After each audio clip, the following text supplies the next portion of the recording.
ఈరోజు కార్తీక దీపం సీరియల్లో శివనారాయణ నేను వద్దని గెంటేసిన కార్తీక్ నీ నేడు కూడా ఉండడానికి వీలు లేదని తరిమివేసిన దీప, అసలు మనతో ఏ సంబంధం లేని సూరజ్, వీళ్ళు నా గౌరవం కోసం నిలబడ్డారు, నా గౌరవాన్ని నిలబెట్టారు. నా వాళ్ళని మిమ్మల్ని అందరినీ నెత్తిన పెట్టుకున్నాను చూడు, ఇదే మీరు నాకు ఇచ్చిన మర్యాద. మీకన్నా బయట వాళ్లే నయం. మిమ్మల్ని దండించి శిక్షించి అలసిపోయాను. మీలో మాత్రం ఏమాత్రం మార్పు రాలేదు అని జ్యోత్స్నని పారిజాతాన్ని తిడతాడు. ఇంకా మిమ్మల్ని మరిచేది ఇంకా మిమ్మల్ని ఆపేది నా కోడలే. సుమిత్ర ముందు మిమ్మల్ని నిలబెడతాను. ఏ నిర్ణయం తీసుకుంటుందో తన ఇష్టం. పారిజాతం ఏమండి, వద్దండి, మీకు దండం పెడతాను, సుమిత్రకు మాత్రం చెప్పకండి ప్లీజ్ తాత, మా మమ్మీకి చెప్పొద్దు అని జ్యోత్స్న అంటుంది. ఇంటిలో చెప్పవద్దులేండి పెద్దయ్య గారు అని దీప అంటుంది. నువ్వెందుకు జాలి పడతావు అని కార్తీక్ దీపని అంటాడు. బావా ప్లీజ్ అని జ్యోత్స్న కార్తీక్తో అంటుంది. కార్తీక్ ఏ నిర్ణయం తీసుకుంటారో తాత ఇష్టం అని కార్తీక్ అంటాడు. మనం తప్పు చేసినప్పుడు మనల్ని శిక్షించారు కదా, అప్పుడు మనకు ఎవరైనా సపోర్ట్ చేశారా? లేదు కదా, ఇంకా రెచ్చగొట్టారు. మనం మాత్రం మౌనంగా అన్నీ భరించాం. ఇప్పుడు కూడా మనమే చేయవలసిన అవసరం లేదు. తాతకు వదిలేస్తే చాలు, తాత నిర్ణయమే మన నిర్ణయం అని కార్తీక్ అంటాడు.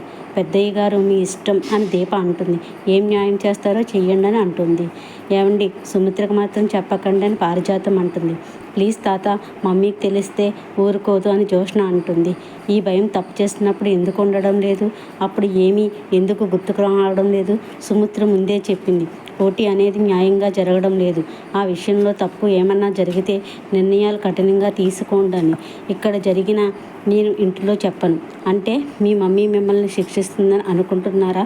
పట్టుదలకు వస్తే కన్న తండ్రినే వదులుకున్న సుమిత్ర కన్న కూతురు ఒక లెక్క, అలాగని నేను నిన్ను ఊరికే వదలలేను అని అంటాడు శివనారాయణ. దీప CEO బాధ్యతలు తీసుకున్నాక నీ గురించి మాట్లాడతాను, అంతవరకు నేనేమీ అననని శివనారాయణ అంటాడు.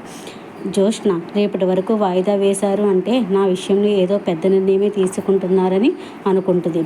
పారిజాతం గురించి అయితే ఇంటి దగ్గర మాట్లాడుతాను అని శివనారాయణ అంటాడు. ఏమండి, నేను చెప్పేది వినండి అని పారిజాతం అంటుంది. నువ్వేమీ మాట్లాడుకో అని అంటాడు. సూరజ్ సార్, నేను వచ్చిన పని అయిపోయింది,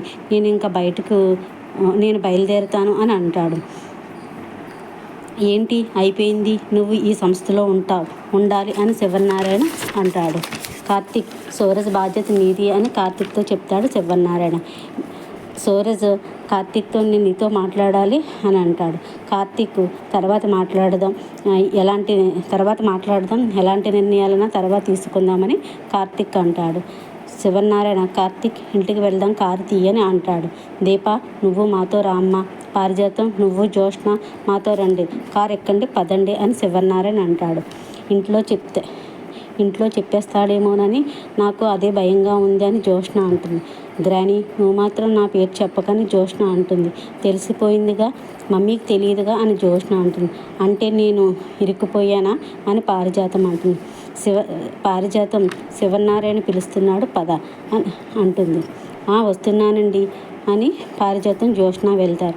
మీ తాత పిలుస్తున్నాడే, పద, మన జీవితాలు ముగింపుకు వచ్చాయి, ఇంత బతికి ఇంటి వెనకాల చచ్చినట్లు అని పారిజాతం అంటుంది. ఇంటి వెనకాల చచ్చినా పర్వాలేదు, ఇంట్లోనే చచ్చేటట్లు ఉన్నామని జ్యోత్స్న అంటుంది.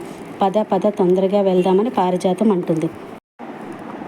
దీప సుమిత్ర కాళ్ళకు దండం పెట్టి ఆశీర్వాదం తీసుకుంటుంది. ఆ భగవంతుడి ఆశీస్సులు నీకు ఎప్పుడూ ఉంటాయని సుమిత్ర దీవిస్తుంది.